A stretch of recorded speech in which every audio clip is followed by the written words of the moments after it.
Hello guys, welcome to Amit Things. In this video we will learn how to work with the jQuery ID selector.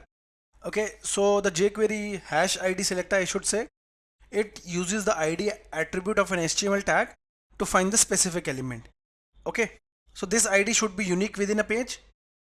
Therefore the ID selector is used only when you want to find a single unique element. So herein we use a hash character followed by the ID of the HTML element. So let's see an example to understand.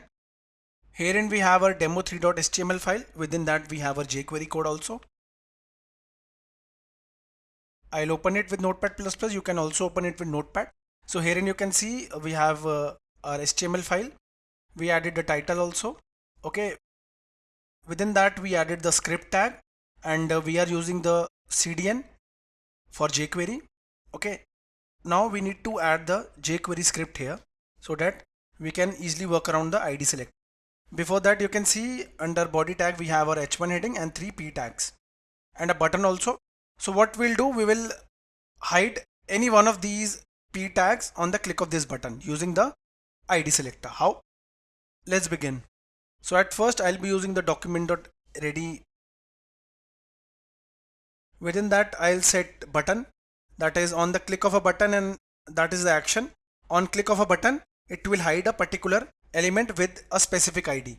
Okay, so I'll just set the following button.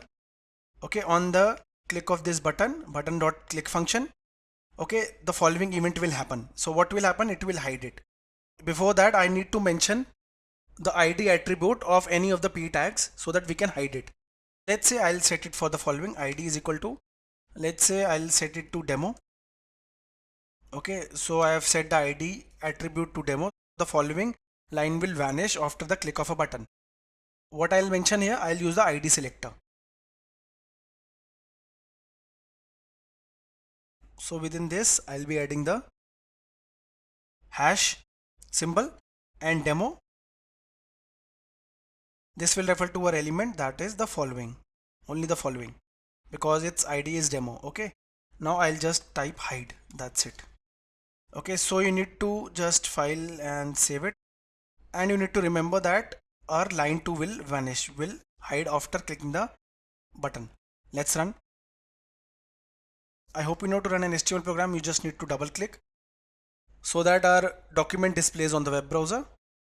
Here it is. You can see we were having one h1 heading and 3 lines in p tag, but under line 2 we applied the ID selector. Okay, to hide it we applied the hide function. So when I'll click, it will hide. This is line 2. You can see this is line 2 vanished. Why? Because we have set the hide function here using the ID selector. So in this way guys, you can work around jQuery selector, especially the ID selector. So guys, in this video we saw how we can work with the ID selector, hash ID selector in jQuery. If you like the video, do subscribe to our channel Amit Things.